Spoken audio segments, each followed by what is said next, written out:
All right. Well, I want to thank everyone for coming. We're going to be talking about all the great spectroscopic programs that are coming online that could really both benefit from and have benefit to analyses of LSST. So most of our talks are going to be remote, but we do have one in the room. So first off will be Franz Bauer talking about Foremost. All right, thank you very much. So I'm going to be talking about Foremost. It's a 4-meter multi-object spectrograph telescope, and particularly the connections with hopefully LSST. I'm presenting on behalf of Roelof de Jong, who's the PI of the instrument and couldn't be here. I think he's supposed to be connected online for questions. So just to give you some idea about the characteristics, it's got a 4 sort of square degree field of view with a diameter of about 2.6 degrees. It has 2,436 fibers. 2/3 of those are in what we call a low resolution mode, which is really a medium resolution spectrograph that has a resolution of about 4,000 to 7,000, roughly double what, say, Desi is. It has, each of these spectrographs has 812 fibers, basically sort of Sloan-like coverage across the wavelength range and sort of, some basic characteristics. Then it has a module for 812 fibers that's a high resolution that shares the same field of view. That's 20,000, and that basically covers a few key wavelength ranges. The sort of typical fiber collision range is about sort of number of fibers within a 2-arc minute circle is about 3, and the fiber diameter is 1.4, more or less. So it's going to be situated on the Vista telescope. We're in the final assembly phase right now in Potsdam, and then will be shipped to Chile with the idea to have first light on Vista in Q2 of 2024. So not that far away. And then operations will start in Q4 of 2024. And the idea is that it will have at least 2 5-year surveys. So we're starting the first 5-year survey. The second one hasn't been defined at all yet.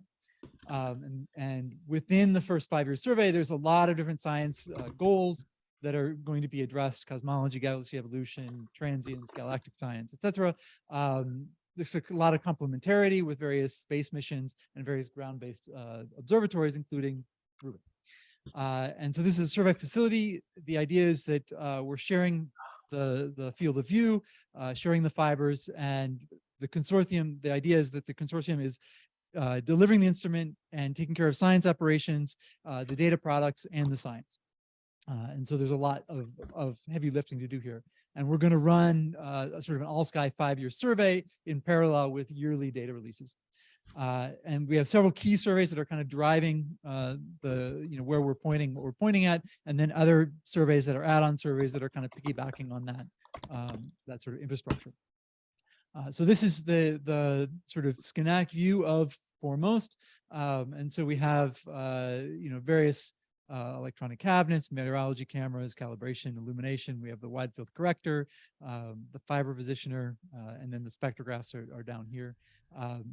This is what it actually starts to look like. This is the assembly in Potsdam. I'm going to get rid of this thing because it seems annoying. Can I get rid of it? There we go. And so we have, this is the entire room. This is the wide field corrector. This is the fiber positioner with all the fibers there. This is another version of the wide field corrector. This is the fiber system and one of the spectrograph units. Just to show you kind of it's well on its way to delivery. And so we have a unique operations model, which is suitable for most science cases, but not all of them. The program is defined by 70% consortium surveys and 30% community public surveys, and these are all run in parallel. And so this is a full sky view of all of the different surveys together. This is in terms of exposure time, and you can't really read it here very well, but this is in sort of thousands of minutes. And so the typical exposure time is hundreds of minutes in these sort of heel picks. This is the number of sources that'll be observed by LRES and numbered by high res. And so this is in the many thousands per square degree sort of range. And you can see we have some deeper regions and some shallow regions. And so we have key surveys that have millions of targets that are setting the sort of sky coverage. And then we have add-on surveys that are scaling between 1,000 and 1,000,000 sources that are just picking off some fibers within those areas. And so the idea is we're going to make several passes of the sky over the 5 years, going from 2 to 3 minute, 30-minute exposures, building up a sort of wedding cake distribution of time that ranges between 30 minutes on a patch of sky up to 60 hours in some cases. And the idea is we're going to observe something like 13 million galaxies in AGN and 13 million stars with the low-res spectrograph, and then about 4 million stars with the high-res spectrograph over the 5-year survey. So we have a dynamic scheduler that is scheduling on various sort of conditions, bright, gray, dark conditions. And so these are individual tiles and rotations. And you can also see the source density is varying as well. And so it's trying to optimize the fields of view. And then within a given sort of field of view, it's doing a probabilistic sort of assignment of the fibers to homogenize the fibers over the field of view. And Elmo Temple has published a couple of works on how this actually works. So in terms of the science, as I said, we have a broad sort of view of the science that we're taking on. This is actually divided into 18 surveys that are led by different various groups, and I've kind of denoted them by their, if they're galactic or extragalactic, or if they're a time domain component. So these are the consortium surveys that were originally outlined in a Messenger article several years back. And then these are the new community surveys that were picked up, I guess, maybe 2 years ago. And so I'm down here as one of those. And so, there's a huge wide range of science that we're doing. Thanks. So the idea here is I'm going to just talk about, we have 13 million galaxies and AGN. We have another 13 million stars that will be in the area that overlaps with LSST. In addition to that, we're going to be doing some transient science. And so I'm going to focus on tides and also changes, which I'm the PI of. So TIDES is the time domain extragalactic survey. And the idea here is that they're going to do an industrialization of follow-up spectroscopy for transients.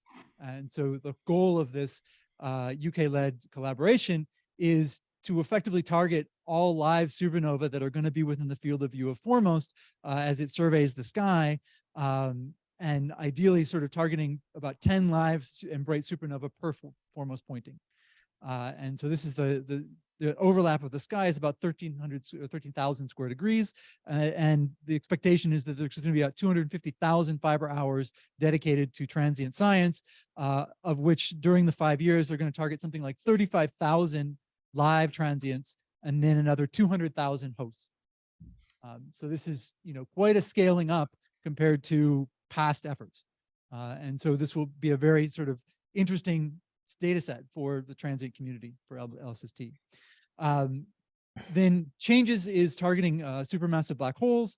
And so we're targeting a lot of variability selected AGN from precursor surveys. But I'm highlighting here, we actually have about 100,000 fibers or hours, fiber hours that are going to be dedicated to TOs triggered on LSST AGN variability phenomena. So changing state AGN, blazars, et cetera. And we're also going to be following up about 2,000 lensed AGN and about 20,000 TDE hosts. And so this is the sort of complementarity you can maybe expect over the first 5 years to sort of parallel with LSST. Right, so in terms of milestones, we're here, or we just passed this one on June 23rd, 2023. All the subsystems are manufactured. We're assembling them, integrating them now. And we're starting the sort of full test that ESO is wanting in Europe. In November 2023, we're going to go through a preliminary acceptance and then ship hopefully to Paranal at this time. In July 2024, the system's going to be delivered, installed, and commissioned. And then in October 2024, ideally, we're going to have provisional acceptance, and within, very soon after that, start observing our survey. So that's basically it. That's all I had time for. So I'll take any questions that you might have. So I believe you can press the button on these things and it'll amplify you. So question there. Yeah, can you comment on the data release, the publicity and publicness of any data releases? Yeah, so I mean, they are going to be world public. I can't remember the exact cadence. I didn't include a slide, I think we're still negotiating exactly the dates and what they're going to entail with ESO. But the idea is that, ideally we're going to have every year we're going to release whatever spectra have been taken up to a certain point. I think there's a proprietary lag there. And then there will also be, I think, raw data in the archive that may not be, that easy to extract stuff from, but it'll be there.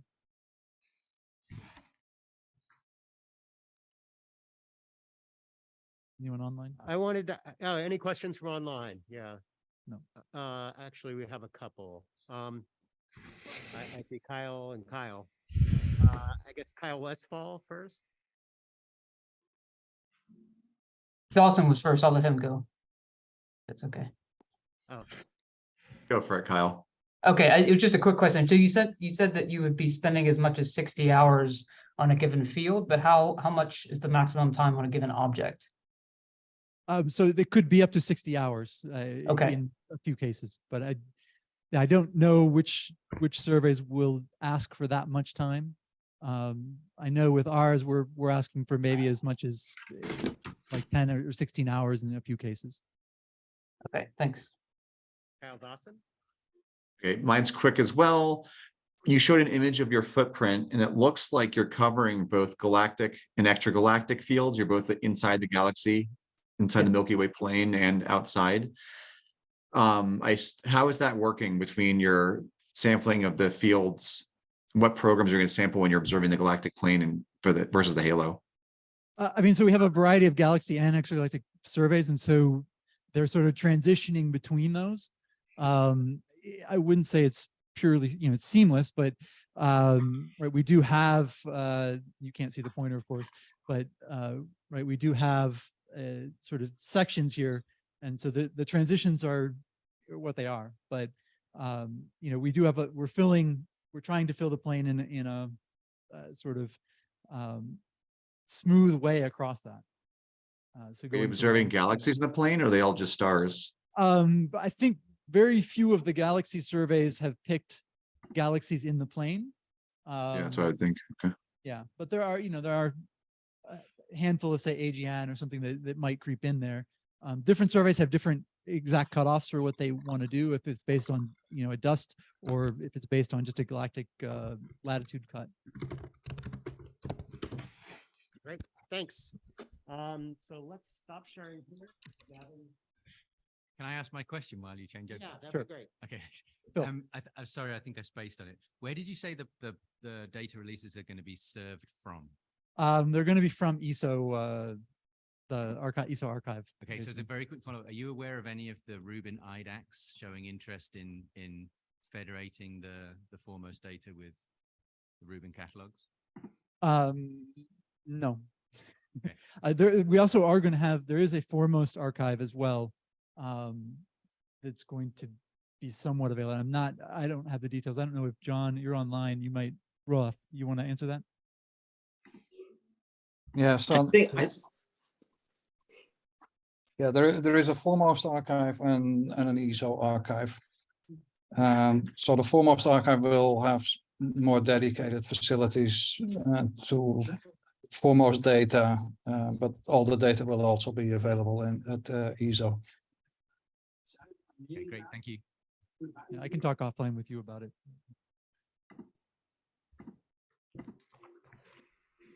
All right, now we're full. All right, so Gavin, we're ready for you to tell us about Weave now. Okay, you can hear me? Yes. Okay, cool. Right, first of all, an apology. This is done very much at the last minute. Secondly, an apology. This will be very similar to the previous talk because these two instruments are incredibly complementary for very good reason. And thirdly, I've probably left a lot out, so please ask me questions. This is Northern Hemisphere, so the overlap with LSST is small. This is a consortium that has been cobbled together with a whole group of extra people. This is not a European project. This is a whole set of bilaterals. So the fact that this project exists at all is incredibly strange, but there we go. It exists and it continues. And I can't change slide. Why can't I change slide? There we go. Okay. So very briefly, we're on a 4.2 meter telescope. We have a 2-degree field of view.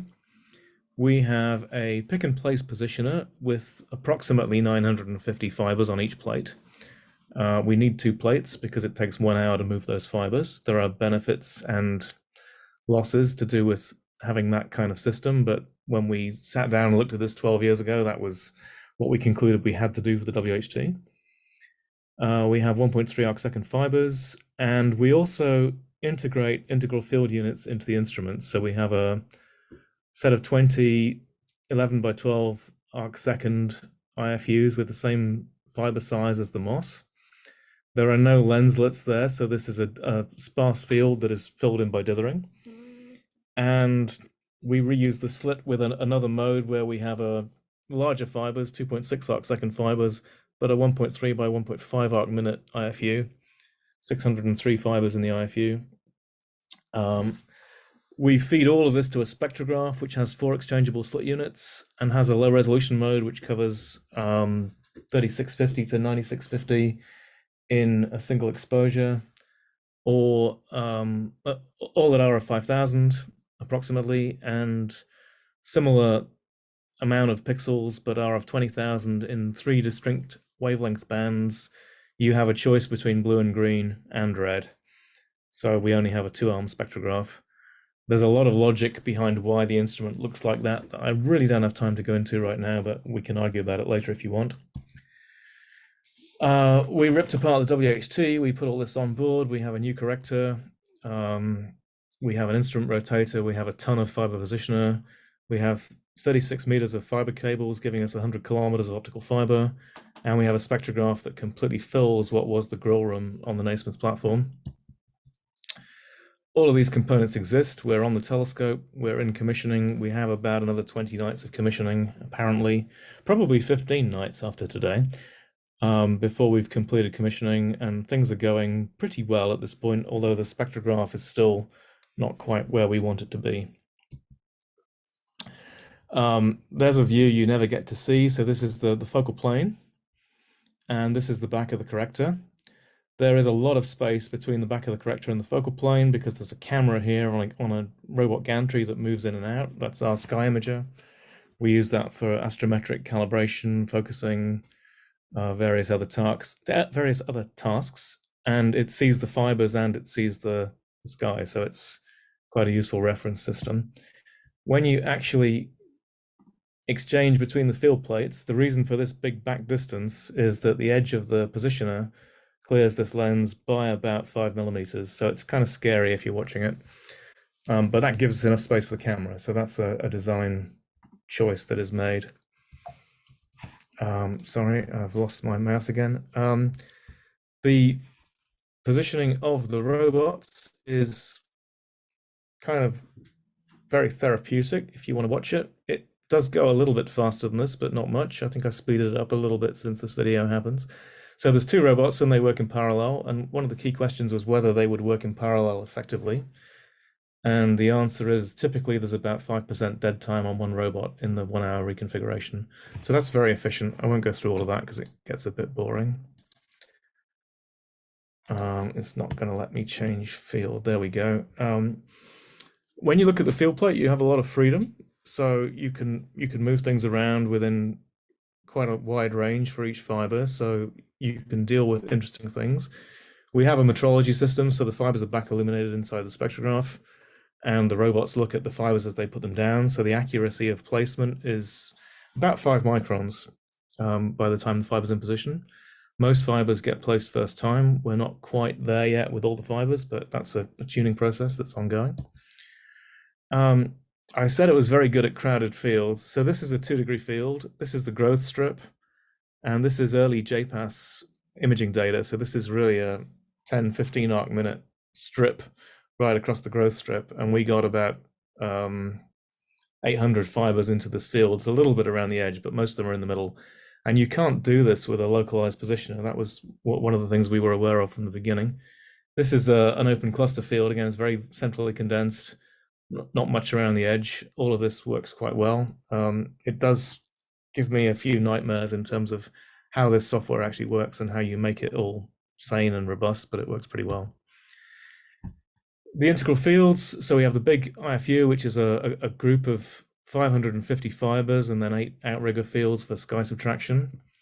That lives at a position that I'll show you in a moment. And then we have these mini integral field units that are 37 fiber hex bundles set into ferrules, and they basically they coexist with one set of moss fibers. So they're manipulated by the robots in exactly the same way. They're big, thick tubes. They move very slowly, but there's only 20 of them, so it's not a big problem. And there you can see them coexisting quite happily. You can't obviously observe them both at the same time because they have different slits.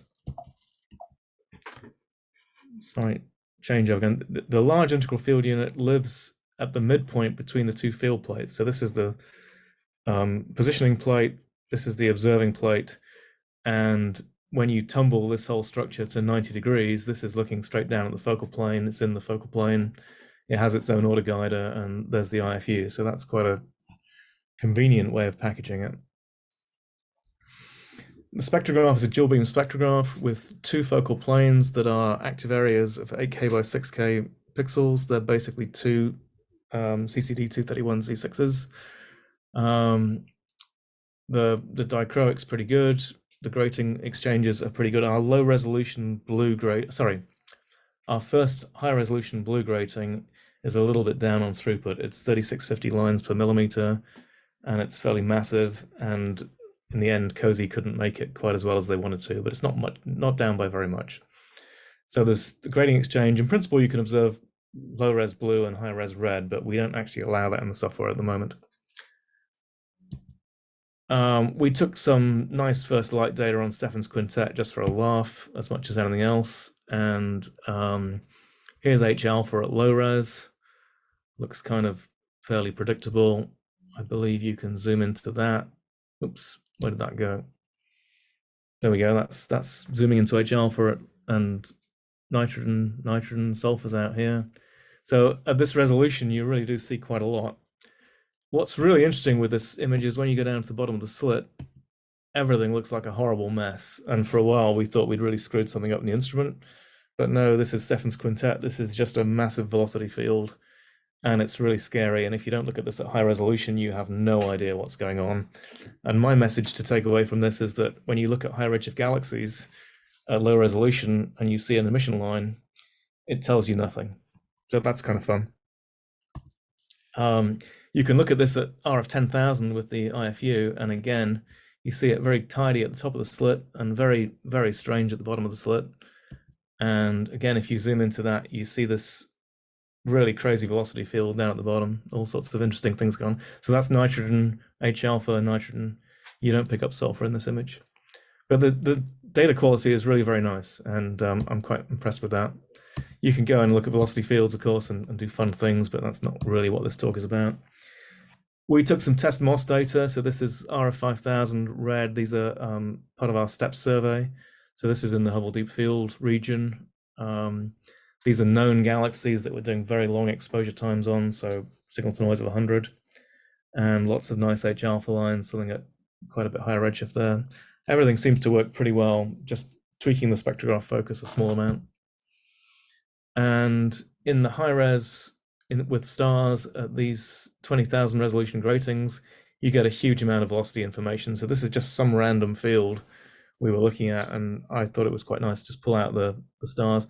One of the things we're going slow on is our data processing pipeline. Even after 3 years of testing, when it meets the final data, it tells us that the final data isn't right. And every time we change something in the spectrograph, we have to recalibrate the pipeline. So that's quite a slow, iterative process, particularly at high resolution. But it's going quite well. We're getting there. In terms of surveys, we have 8 primary science surveys. There are 3 galactic surveys, mainly looking at the halo, so in what you'd consider to be extragalactic space, but then also looking into the plane, circumstellar physics, and the idea of filling in a couple of fibers per field with white dwarfs. That works quite well. It gives us calibrators in every field. Will give us 200,000 white dwarfs in the northern sky, out to the Gaia limits.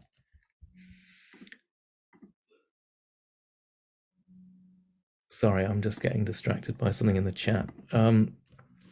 We have 5 extragalactic surveys looking at clusters, cluster infall, using the IFU to look at radio selected targets to study the relationship between neutral gas infall and star formation, ionized gas, looking at these very high signal to noise, high precision spectra of known galaxies in known fields, and then a big follow-up program for LOFAR, which will look at a couple of million galaxies, mostly in the northern extragalactic sky, and some quasars on top of that. So these two and the galactic archaeology all live in the same fields at the same time.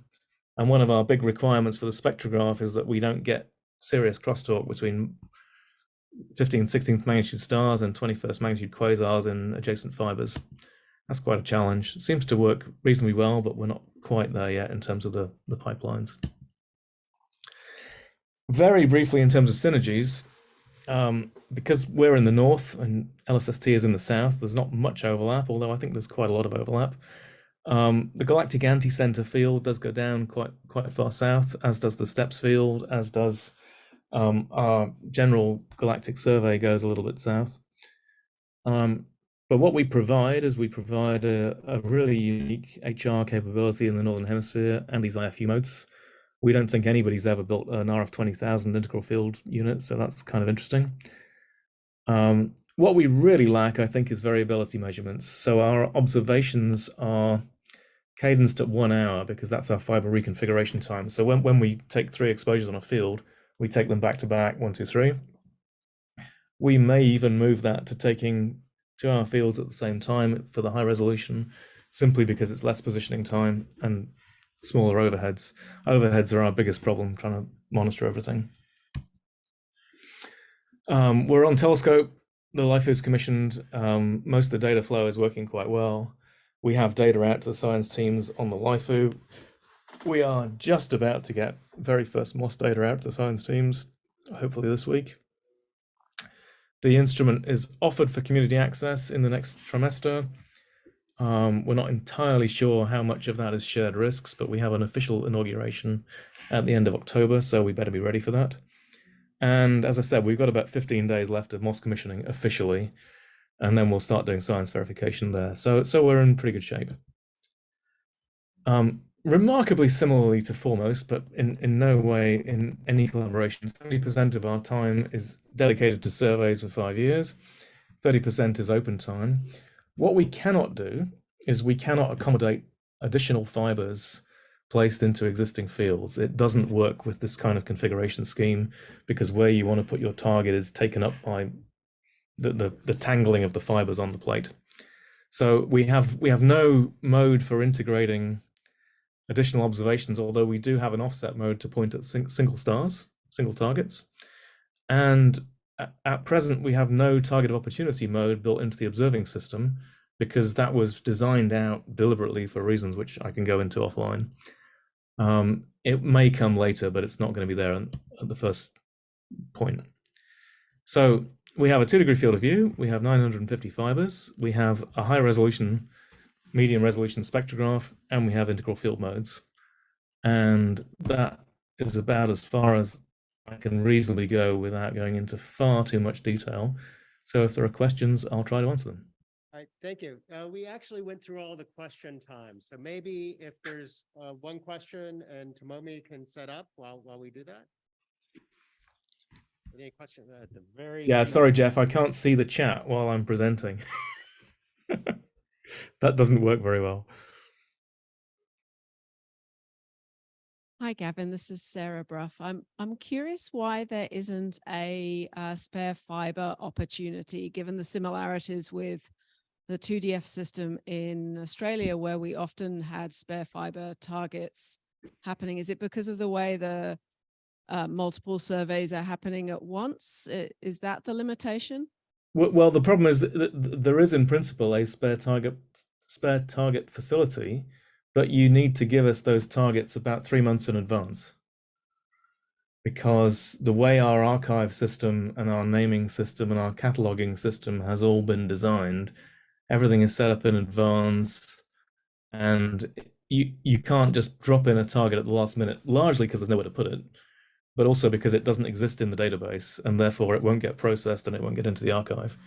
That may change with time, but the biggest failing is that we have a slightly smaller field plate than 2DF and 2.5 times as many fibers. So there is no space on the plate. It's Okay, really great. difficult. It's really difficult. So thank you, Gavin. Tomomi, are you ready to speak? And so Sure. on the speakers online, I will show on my camera the time left. I guess you may want to look out for that. Thanks.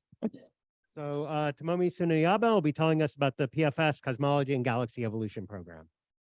Yes. Thank you, Jeff. So I'm a postdoc at the University of Arizona, and I'm currently a co-leader of PFS Cosmology Group. So Subaru Prime Focus Spectrograph is a fiber-fed spectrograph, which will be mounted on Subaru telescope, which is a 8.2 diameter telescope. And it will have 2,400 fibers over 1.25 square degree field of view at prime focus. And the wavelength coverage will be from 380 nanometer to 1260 nanometer. And PFS will start the survey on 2024 fall. And this is a more detailed instrument characteristic of Subaru PFS with spectral resolutions, pixel scale, and readout noise.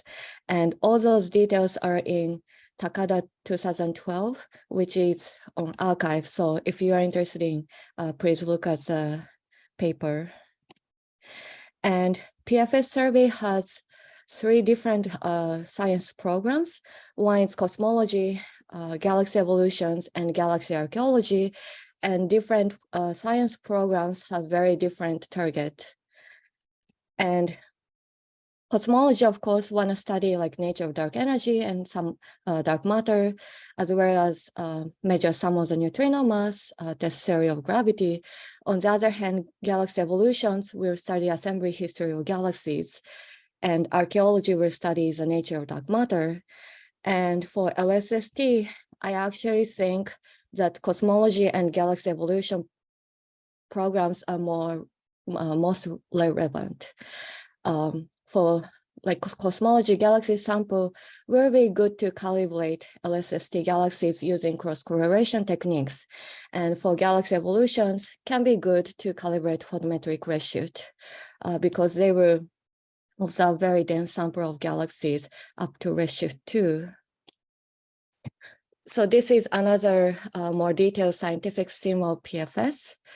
And cosmology survey will cover like 1,200 square degree. Originally, it was 1,400 square degrees, but because HSC-wide survey only covered 1,200, this area will be changed. And we will observe 4 million emission line galaxies from redshift 0.6 to 2.4. And galaxy surveys will cover 15 square degrees, which will overlap with HSC deep area.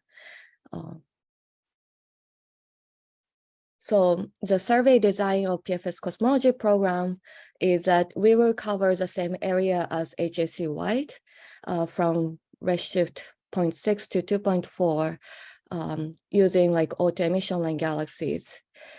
And other galaxy surveys which are compatible is our Desi and Euclid, and they go to like redshift 1.6 or redshift 2 with emission line galaxies, which means that redshift 2 to 2.4 is a unique territory of PFS cosmology program.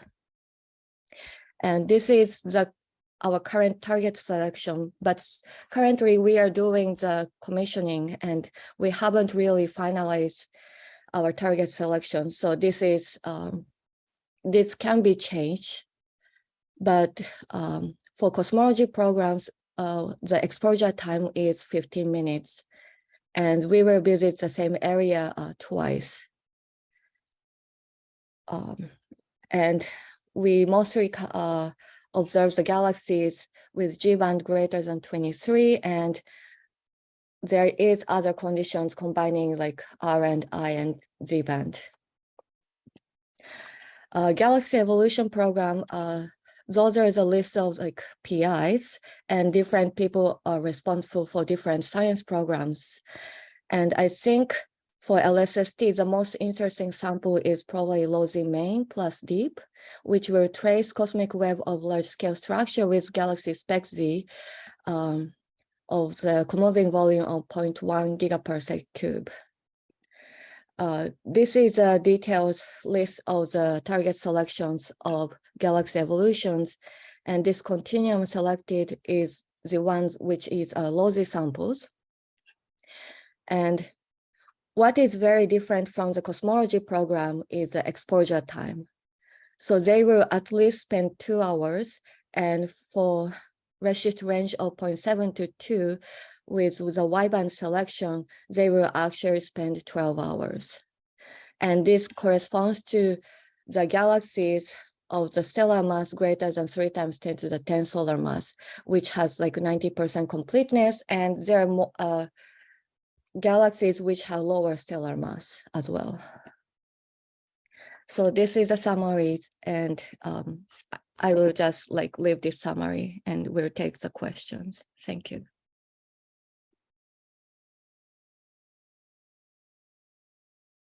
All right, so we have plenty of time for questions. Thank you for catching us up.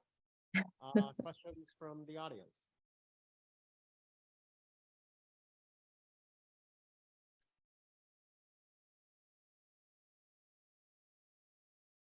So what time span are the cosmology and galaxy evolution surveys expected to cover? Are they going to go through throughout the 5 years, or are some of them front loaded or back loaded? Yes, so cosmology program will be front loaded. So cosmology program will probably spend the first 2 years most of the night. And then galaxy evolution will probably spend the later half of the PFS program.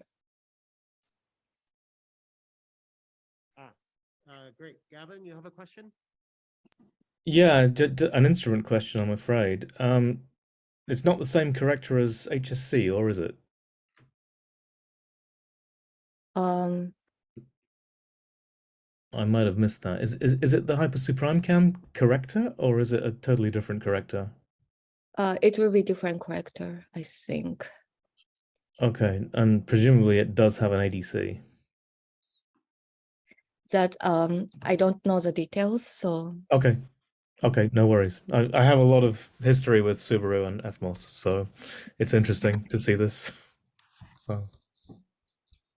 Phil? Hi there. Thanks, it was a really nice talk.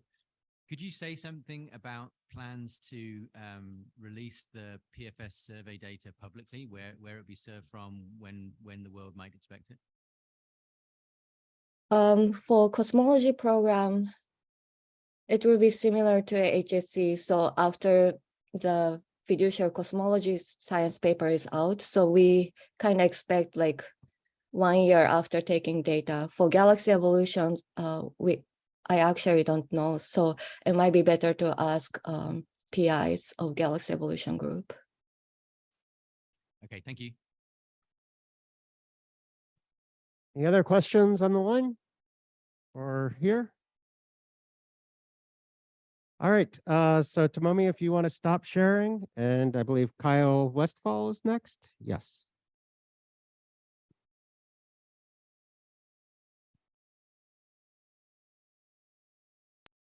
Can you hear me now?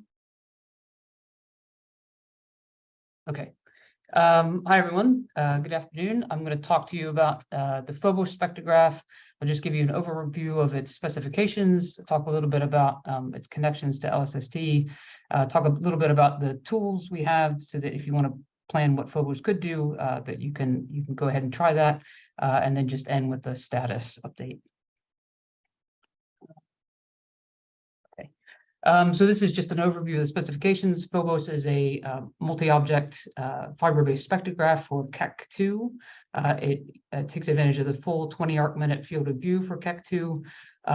It is composed of 2 modules: the front-end module that can be disconnected from the Naismith port, and then a fixed set of 3 4-channel spectrographs that are DESI-like in their design.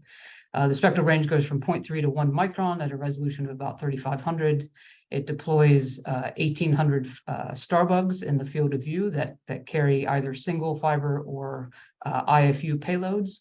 And we also have a monolithic IFU mode that collects all fibers into a single coherent IFU. The spectrograph is designed to be as high throughput as we can make it. And at the moment, that's from the top of the telescope, it's better than 30% over 95% of the spectral range, which equates to a rough limiting magnitude of 24.5 in R band, defined as reaching a signal to noise of 1 after 1 hour. And for reference, that's a few tenths of a magnitude deeper than DMOS or LRES. But if I were to put those in terms of kind of 3 key capabilities for Phobos, the first is unique among a lot of fiber-based instruments, is that we're aiming for it to be blue sensitive. And so that range from 0.31 microns to 1 micron is unique, particularly in the blue. And that's a combination of the telescope, the sight, and having a very short fiber run. Our fiber run is only 15 meters as opposed to 30 or 50 meters. One of the key aspects of this scientifically is that it means we have no redshift desert. So as soon as O2 is redshifted out of the band in the red, you can see Lyman alpha in the blue end. We're also aiming for the spectrographs to be stable and well calibrated to enable very long exposure time. So the niche that Phobos meets is to be able to get very deep spectroscopy in very dense fields. And so that's why our field of view is relatively small, and we take advantage of the 10-meter Keck aperture. And then the last thing, kind of similar to Weave, is we deploy both IFUs and single fibers. And our positioning technology, the Starbugs, allows us to reach rather high densities. So at least 5 per arc minute squared and up to 10 or even 15. So just a little bit more on the aperture deployments. We use the Starbug technology, which uses piezo tubes in a vacuum seal to move the bugs across the field. What the advantage of this is it gives us very large patrol radii so that we can deploy both single fibers and IFUs simultaneously. The single fibers have an aperture of 0.8 arc seconds. This is optimized for faint sources. Each IFU is 37 fibers and covers about 5.6 arc seconds in diameter.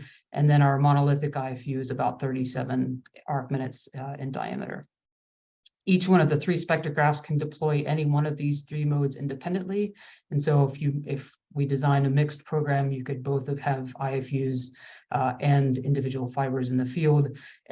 In terms of the monolithic IFU, you would basically only use the full spectrograph in that mode if you wanted.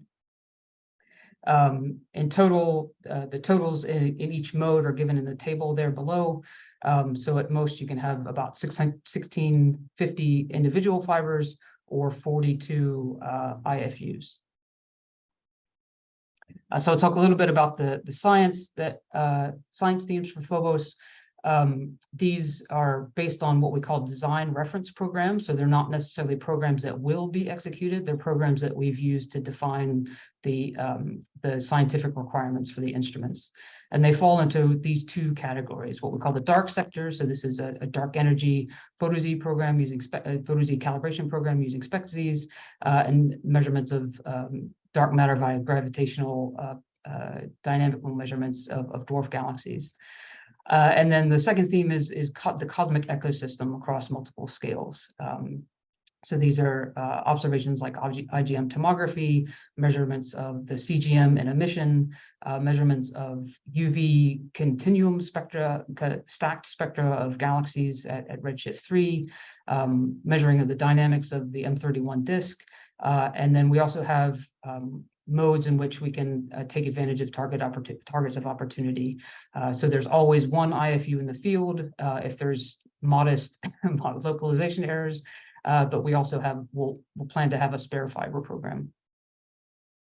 So in terms of the dark sector, the SpecZ program mostly follows papers similar to what programs that similar to what Jeff has outlined for doing training at very low or very deep, for very faint objects, sorry.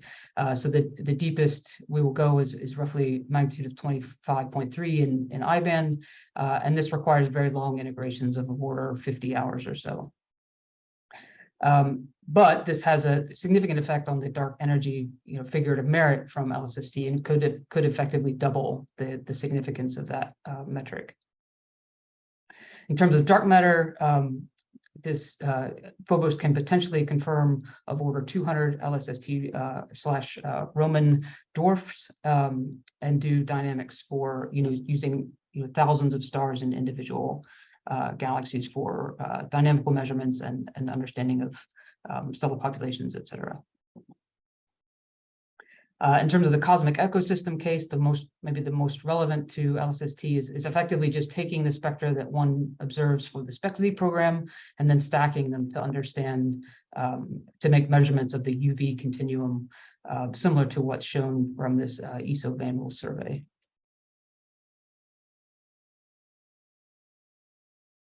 Okay, so I'll just quickly mention a couple of planning tools that we have.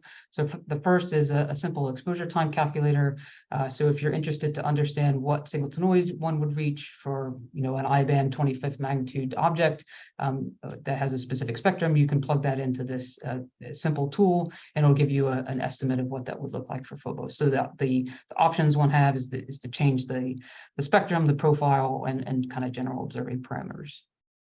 Nothing too special there.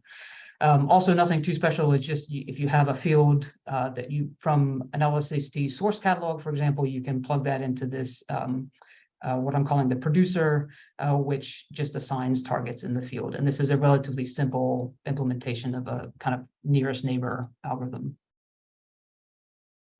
So in terms of the project itself, the leadership team is mostly based here at UC Observatories in Santa Cruz, but we're also working closely with the SSL lab at Berkeley, particularly with Claire Poppet, who's got a lot of experience with Desi. The status is that we passed our conceptual design review more than 2 years ago now, which is kind of crazy to think about. And we're currently performing risk retirement activities and seeking funding. And as I imagine many of you in the room know, that seeking funding is difficult. Our goal for deployment, of course, is funding contingent, is that we'll be deployed at Keck in the early 2030s. So I've listed the emails for Kevin Bundy, the PI, at the bottom there, and for myself.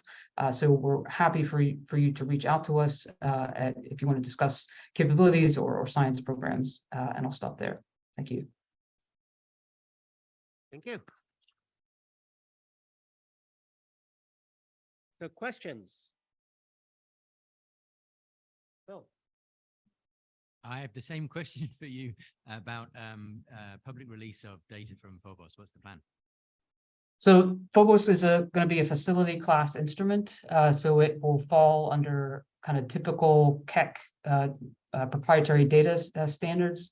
But we are exploring different models, particularly as we seek funding to try to understand what kind of programs could be done, say, within the first 5 years of Phobos being on the telescope, and how we can support more immediate public releases of those data.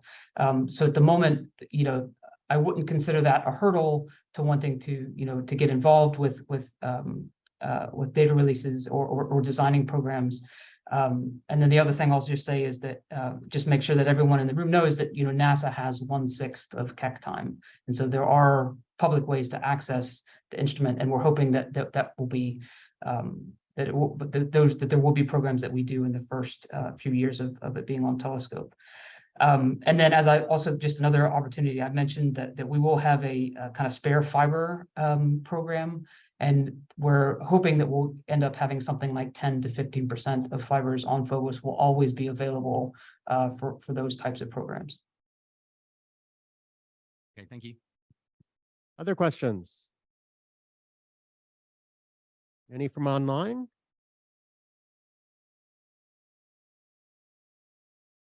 All right, so Kyle, if you want to stop sharing, and Kyle, if you want to start sharing. Okay, hello, everybody. Let me bring up my screen.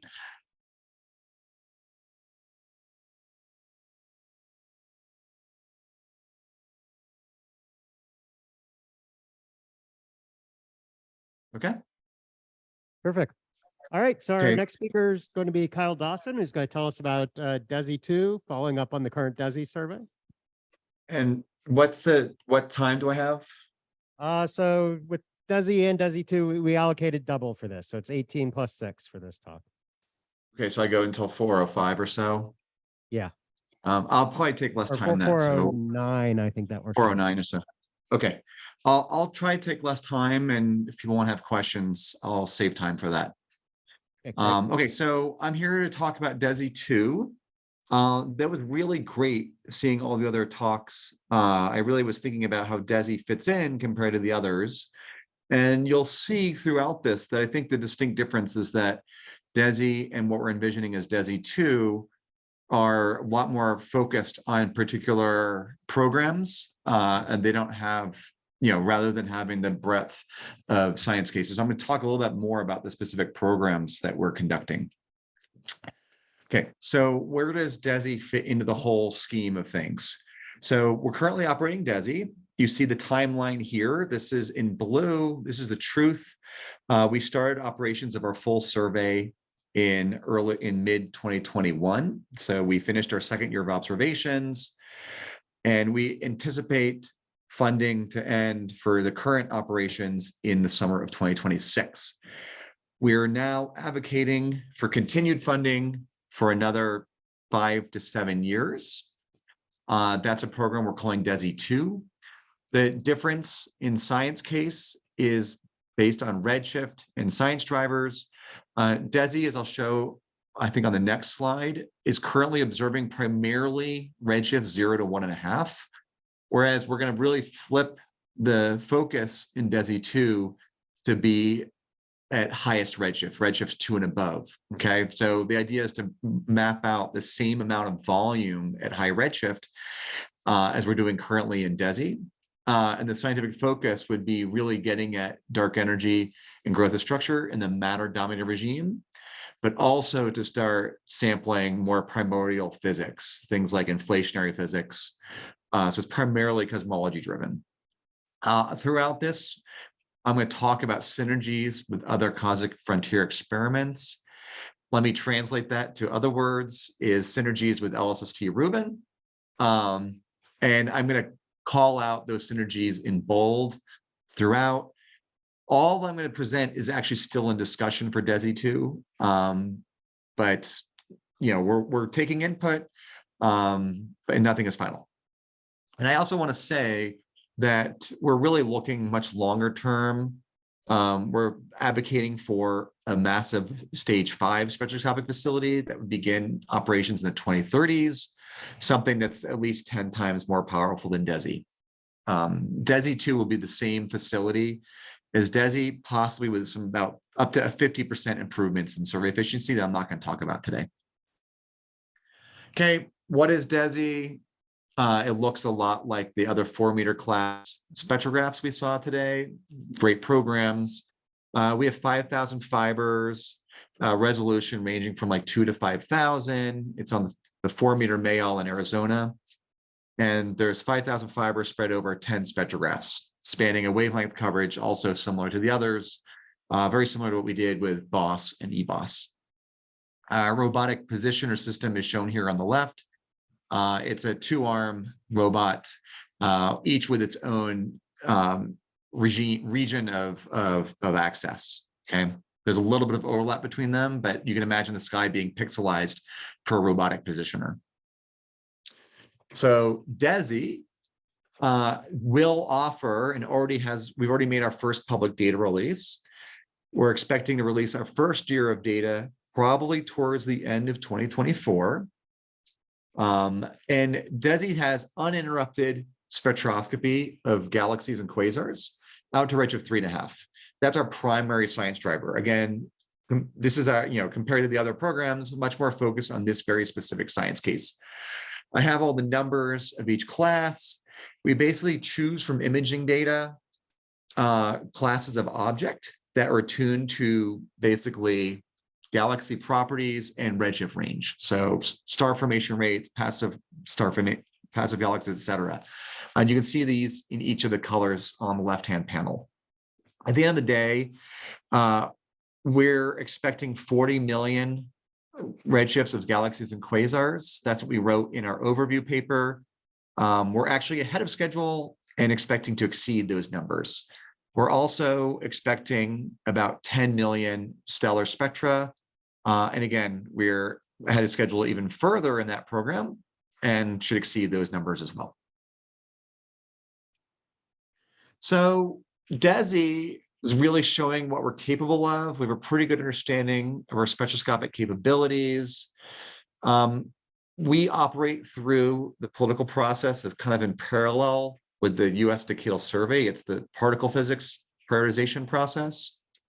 And in our white paper generation mode, right, one of the recommendations or advocacy is to continue operation of Desi through a new Desi II program to constrain dark energy in new domains and a step towards a stage 5 spectroscopic facility. And there's 3 goals at a very high level for Desi II. One is to provide new insights into the high redshift universe. The second is to strengthen synergies with other cosmic frontier facilities. And the third is to provide a bridge to stage 5. And that's kind of what I've been alluding to, starting from the second slide. So as looking towards what Desi II will be, we've completed several pilot surveys, okay, with Desi, getting spectroscopy to really see what the capabilities are for classifying spectra beyond our core program that I showed a couple slides ago for galaxies and quasars. So in different regimes, the one regime is more targeted towards the Milky Way. In there, we're exploring spectroscopy of dwarf galaxies and stellar streams. I see someone has a, okay. Okay. So, sorry, I saw a chat window that was important and interesting. So targeting stars and dwarf galaxies and stellar streams.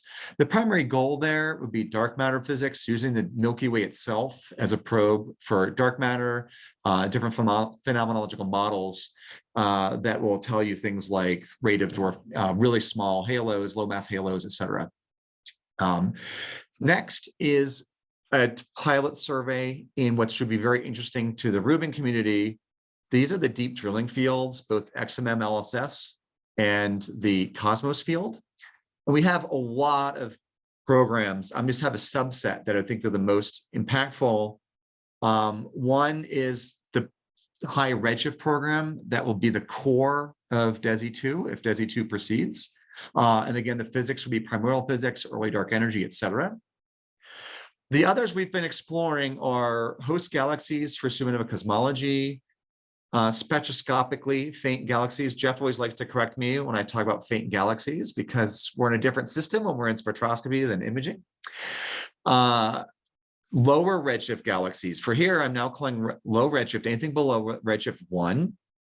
They could be useful for galaxy-galaxy lensing science, and also dwarf galaxies for dark matter. So we've done a lot more. In total, we have about 200,000 unique spectra in the Rubin Cosmos field. And I think we have about 100,000 in the XMM LSS. And we're trying, and Phil, I think, has been asking about data releases.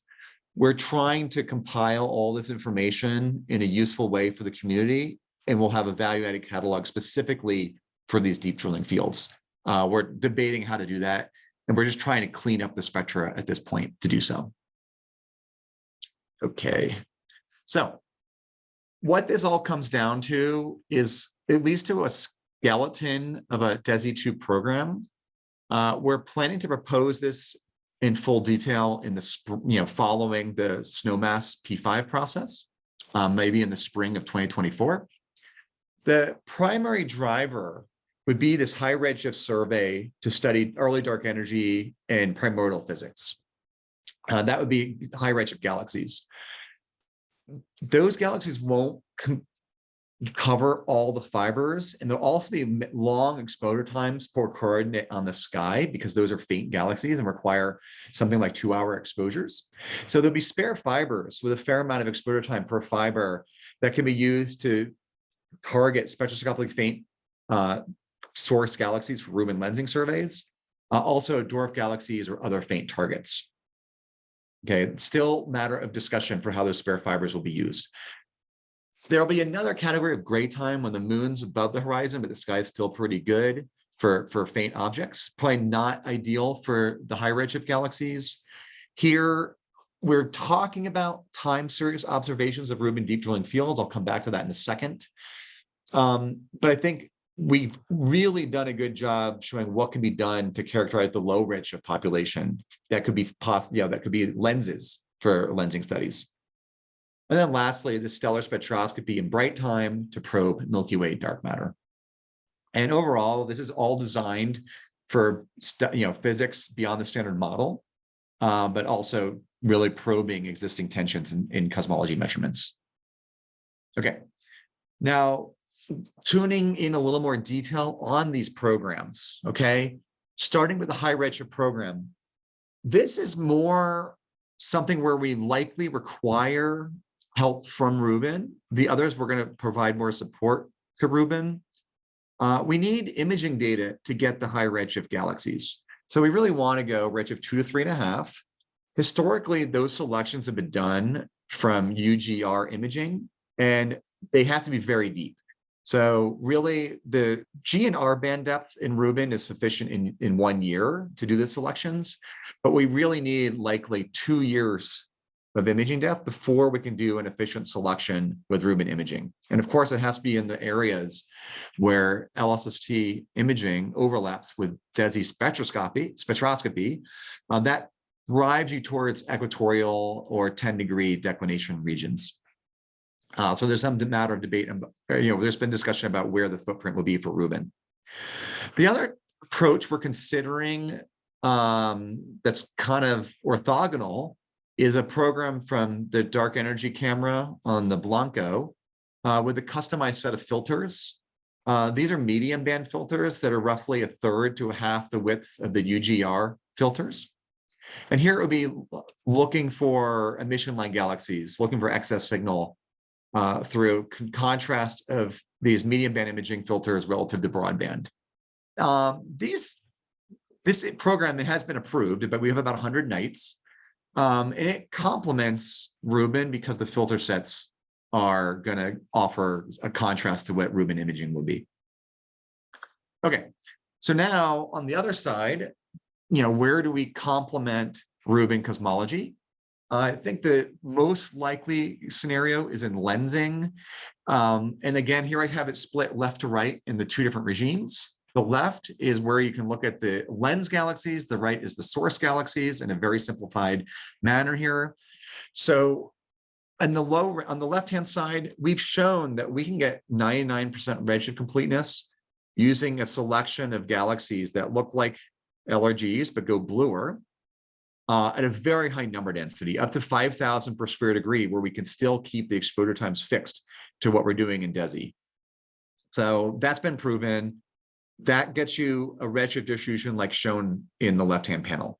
Say like the orange curve is something that could be done in Desi-like exposure times. And that compares to the blue curve, which we're doing right now in Desi with the LRGs. On the right-hand side, we have experimented, I think we're going to hear more shortly from V4Deep, but we experimented with fainter objects, and we can get a very high redshift efficiency based on emission line detections compared to what was done in the Deep 2 survey with comparable exposure times, ironically enough. Okay, so next up is dwarf galaxies. We already have redshifts of about 500,000 dwarf galaxies. These are spare fibers in the main survey, which again, the main survey is conducted towards the cosmology goals. With deeper exposures, we could get excellent redshift completeness to even a lower mass. And you can see the redshift distribution here on the left-hand side with the mass, the stellar mass on the y-axis. Okay, and going, what's possible with additional time is shown on the right-hand side. Let me block out this screen here. So in terms of stellar spectroscopy, it's likely to be conducted in bright time. What we found is that we can get radial velocities to precision of 10 kilometers per second, all the way to I-band magnitude of 22. That's what our pilot studies have shown. And of course, the precision is better, as shown in the left-hand figure, as you go to brighter objects. This can be done to sample main sequence stars, even in fairly old globular clusters, all the way to 50 kiloparsecs or larger. So you get pretty far out in the halo. You can get giants in M31. We already have programs exploring Andromeda. And we're also in the process right now of doing observations of the GD1 stellar stream, which I showed on the right-hand panel. You can see it's a long, skinny strip over about 150 degrees length. And this would be actually going to an intermediate magnitude between what's possible and what we're doing right now in a stellar program.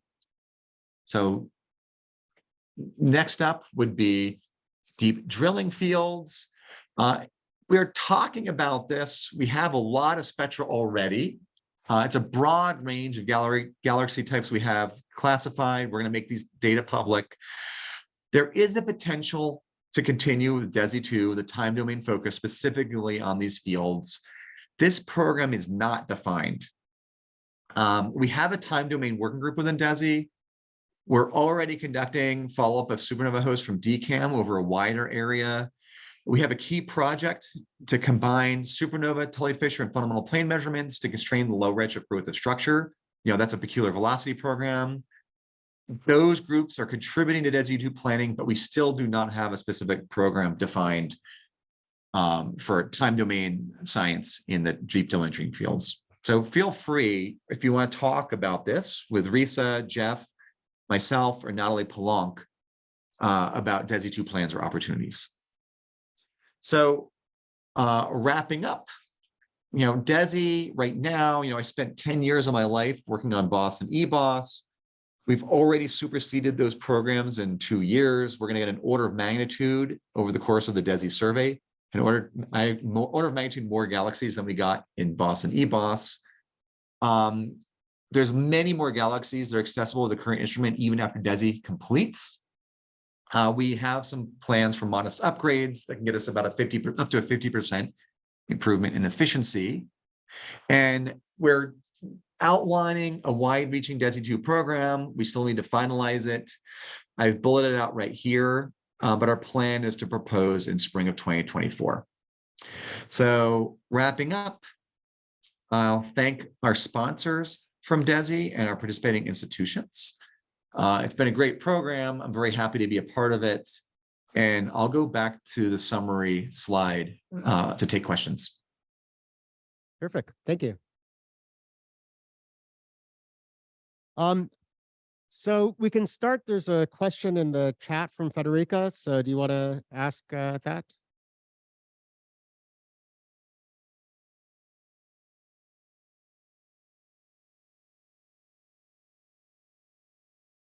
I see that. Federica, do you want to ask, or do you want me to ask your question?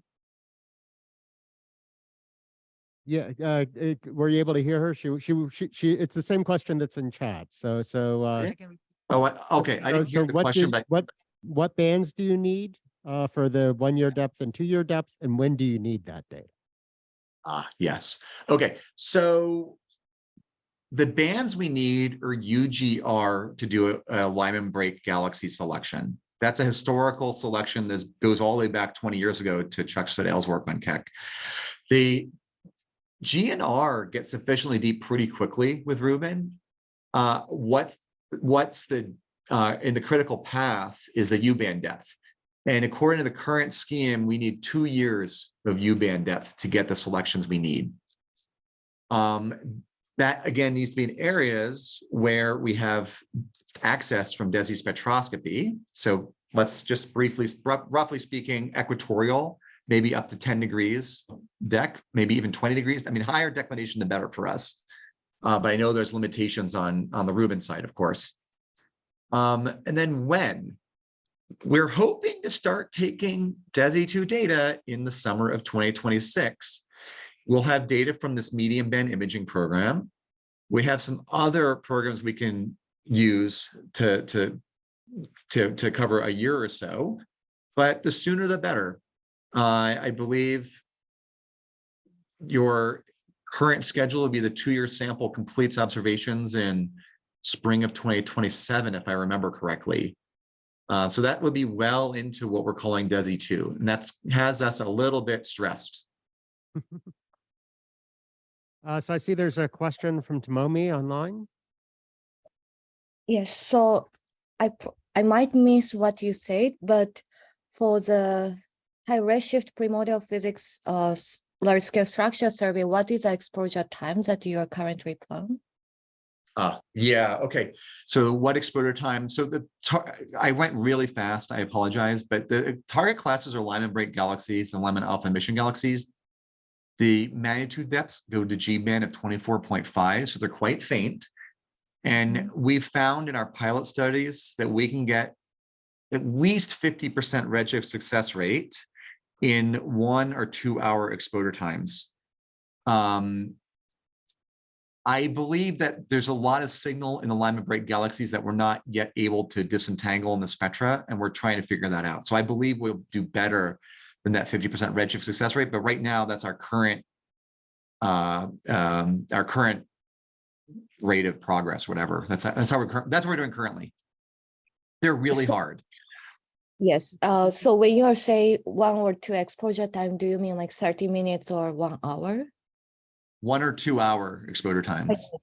Oh, okay. Yeah, and those are in effective units, where we scale everything to 0 extinction and 1 air mass, and median seeing. So it could be in real units, it can be a little faster than that or a little shorter than that, depending on the conditions.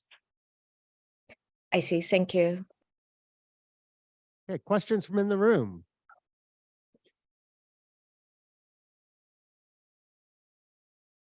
Well, since Phil isn't asking it, you mentioned there's been a Desi data release. Can you say a little about what was in that release and what and when the next release would be? Yeah, okay, so Desi made its first public release 2 months ago. That's what we call our early data release. That was our survey validation data. So survey validation is kind of a mode between commissioning and full survey mode.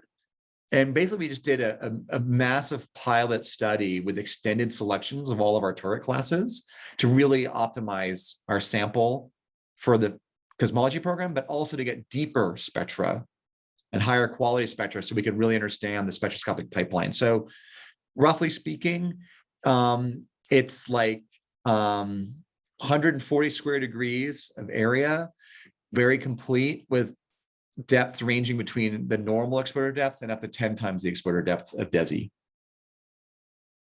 And then where's our next exposure, where's our next public release? So we're going to release our first year sample. That's what we completed in the summer of last year when Kit Peak caught on fire. So that was when the fire came through, we ended our first year sample. And we're doing all of our analyses right now. We are trying to focus on our main cosmology goals, which are BAO and RSD measurements, which I didn't talk about here today. And after those cosmology measurements are released publicly, in about 6 months, we'll make the data public. So roughly speaking, we're expecting that be towards the public release to be towards the end of 2024. We're expecting our cosmology results to be spring of 2024. Great. Those are our cosmology results from our year 1 sample. So I see Matthew online. Do you have a question you want to ask directly? Okay. I see. I'll just read the question. It's an excellent question. Will Desi II continue with the same collaboration, or will you be seeking new participating institutions? So this is a very active point of discussion. The answer is leaning towards all of the above.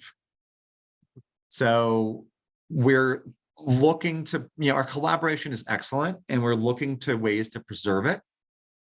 And we're trying to figure out the financial implications of doing so. But we're always taking new members now, and we'll be taking new members in Desi II. Great. So Kyle, do you want to stop sharing and Prateep start? Any last questions while we do that?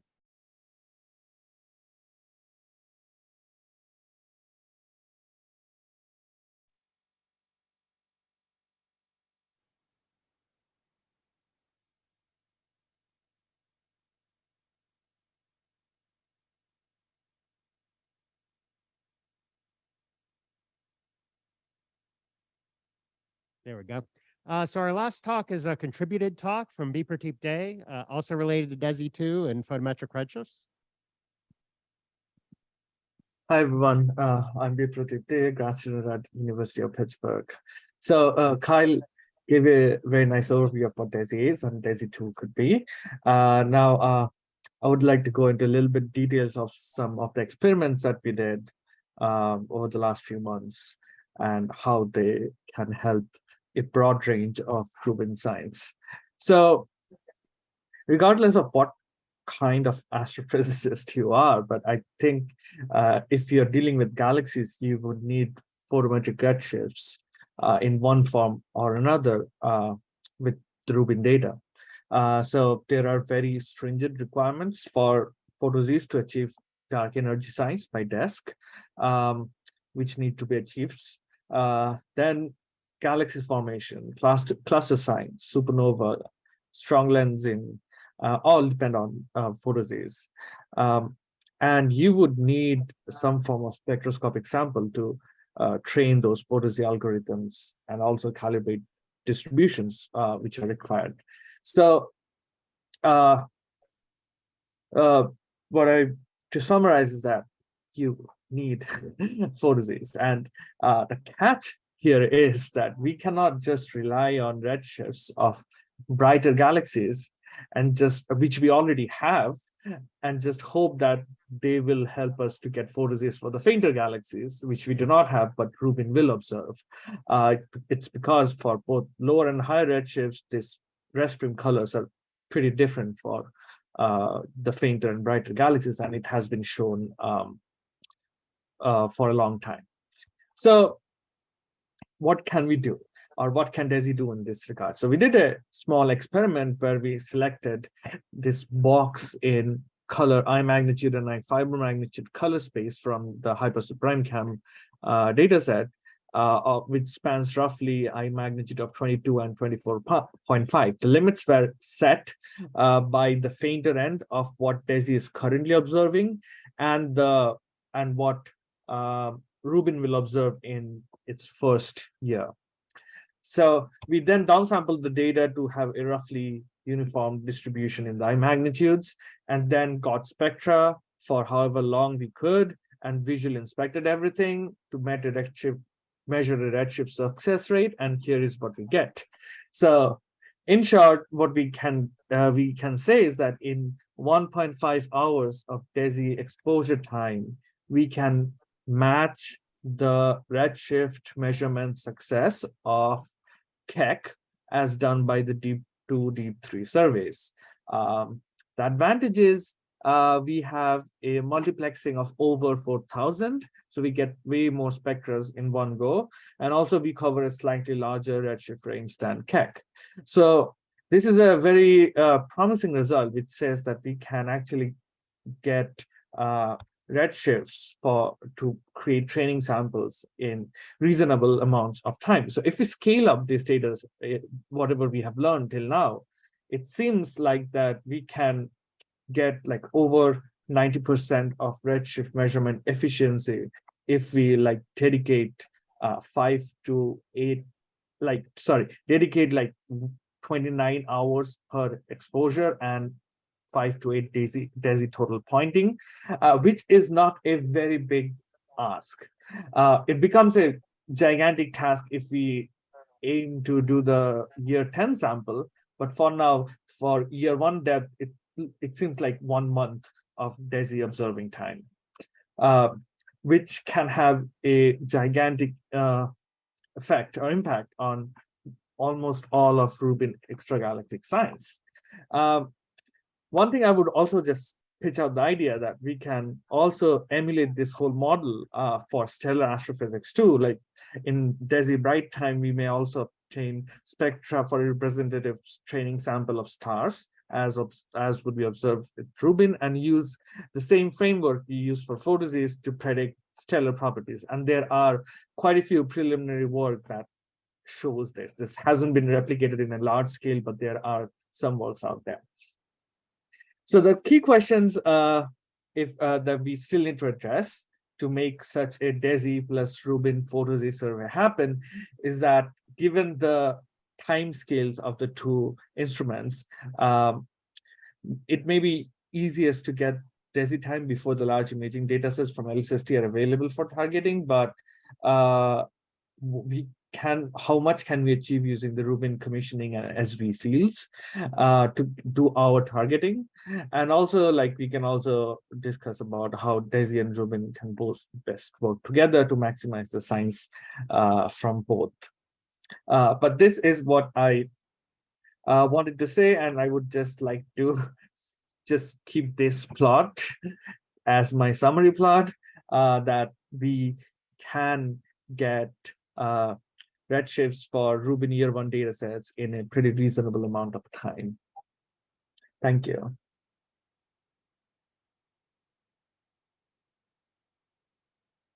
right, questions?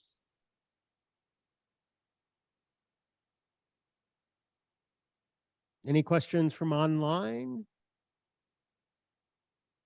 All right, so we have a little time, which I was hoping for, to have a little bit of discussion, just a little. We've heard about a number of programs that still aren't defined. So from Foremost, what Foremost is going to do with the second 5 years is yet to be determined. For Desi II, what Desi II will do is still under discussion. Phobos, when it becomes available, there's a lot of lead time to decide. So if you could take over these facilities for your science, or you had things you'd like to target, I'm interested in hearing from the audience what people would want from spectroscopy. It's feasible. It would be nice. So question here, and then I'll get to you, Ben. Yeah, you should be able to. Yeah, they should be able to. Yeah. So Briceño, NORLab. Yeah, one of the things I would like to see is what really Desi is gonna do in more galactic science, particularly in the galactic plane. I see Foremost has very defined plans there.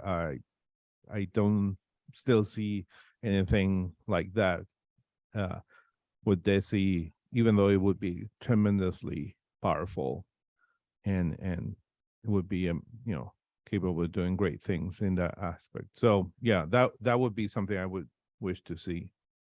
Do you want to comment on the feasibility at all, Kyle? Or So yeah, 2 points. One is we have we have a program that I did not talk about where we look at the very brightest stars, and we actually do access areas closer to the galactic plane, and also closer to the galactic center for stellar spectroscopy. So that's happening. That happens, that just targets bright stuff, and we do that when the conditions are not conducive to the other faint galaxies spectroscopy. Besides that, generally speaking, in our main survey design, the stellar program is tied to a galaxy program, a magnitude limited galaxy sample, and it all puts us in the halo. A lot of the stellar science that people in Desi collaboration want to do are also based in the halo. It's more getting at things like the dark matter profile.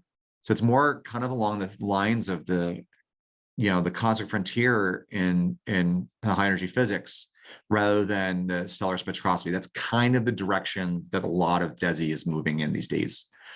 So stellar streams, dwarf galaxies, halo, mapping out even mapping out the dark matter halo of Andromeda or the focus of interest, more so than the disk.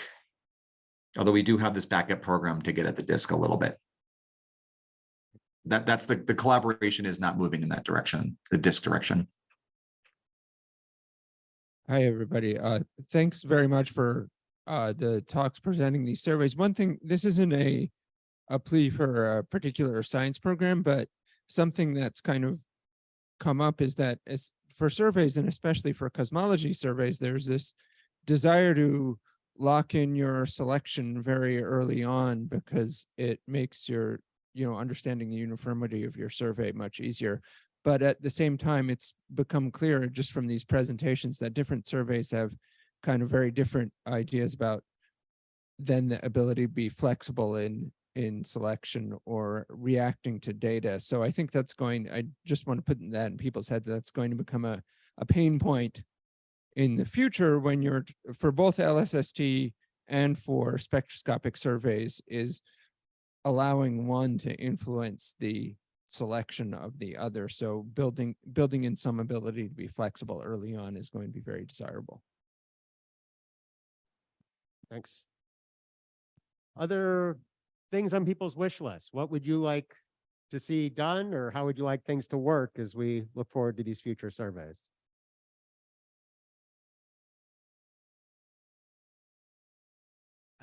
Okay, I have one. It's not really to do with taking over a specific. Sorry, it's not really to do with taking over a specific facility. I did enjoy the presentations very much to see what you're all working on. It's fantastic. So I have a question. It's for Adam from CSDC at Noir Lab. So if I could take over Noir Lab, one thing I might think of doing is just collecting up all the spectroscopic data I could find and federating it together with the LSST data somehow. Feels like we ought to be able to do that as a science community in one way or another. So I was just wondering if Adam wanted to give us a vision from Noir Lab about how to do that. Sure. Yeah. So we share your interest and your vision, and we're already doing that to some extent. I think the details of how that goes forward there's still various possibilities for how that could go. By the way, can people hear me? Kind of sounds like there's some echoey something. So yeah.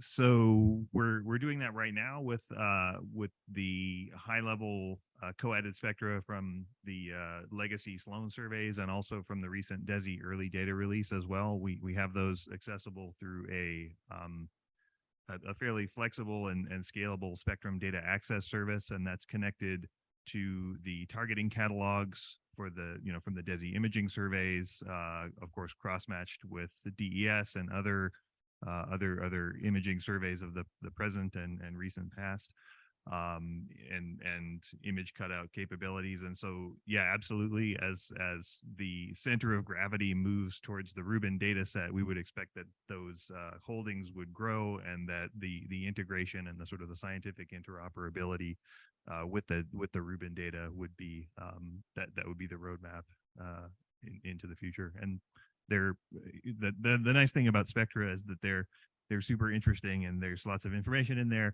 but they're not huge on the scale of imaging. So there are a lot of interesting ways that those can be made accessible to people wanting to do fairly ambitious and creative things. Yeah, that's good. That was going to be my follow-up. I mean, do you have worries about capacity for ingesting all the spectra?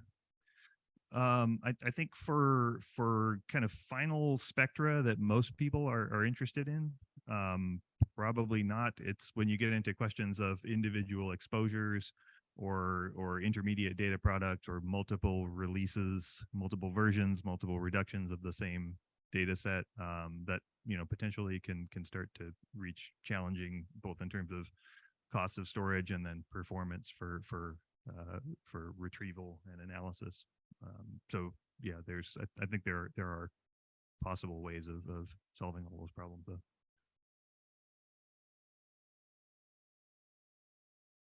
This was actually directed at Adam. I mean, I guess one issue is the homogeneity of all that, right? Because the different surveys are going to release different data products. The spectra are not going to be in the same, not the same pixels, not the same wavelength scale, et cetera. Is there any scope for homogenizing that at some level too? So we've taken the approach so far of basically taking the data at their measure in terms of how they come to us, and trying to homogenize at least a certain number of key metadata parameters, the obvious things like redshift, RA, deck, exposure time, what instrument. So being able to enable data discovery and cross-match across multiple different kinds of data sets. But yeah, they all have the different projects will have different wavelength baselines. They'll have different depths. They'll have different systematic errors. They'll have different ways of calibrating their flux levels. So we haven't really grappled with standardization of those. We're right now, at least, at trying to capture reasonably reliably capture the description of the data as provided by the survey. And then I think people have to, if they're using data from multiple different projects, you sort of have to have your thinking cap on as to what that entails once you're trying to do some analysis with that. I had a couple of points. So I was going to advertise some of this work's also been done in Australia and is available through our Optical Data Central, I think. And I'm also aware of there has been at least one group in the last year who has been gathering all of the galaxy spectra around the world. And I cannot remember who asked for that. Whether they're associated with Rubin, but there is a group at large who have been trying to do that for the data that is currently available. It's tricky with, those data are available, but they have limited depths, and it's going to be when we get Foremost and Desi and these new data sets that are very exciting for their depth and their wide field nature, and how we bring in those data when we don't have agreements with those setups. That to me seems the tricky aspect.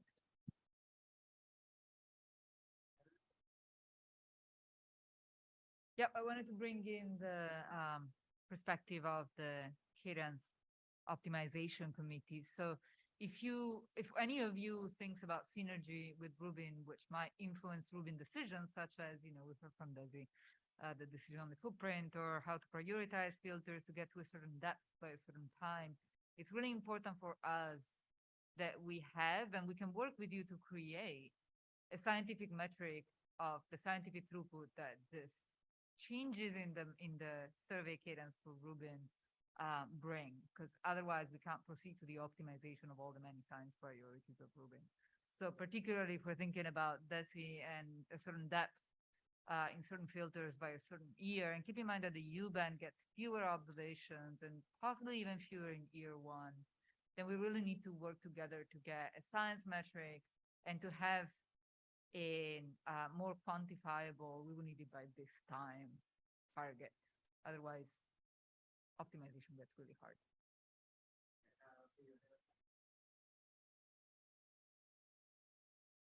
Kyle, I see your hands up. Yeah, thank you so much for that.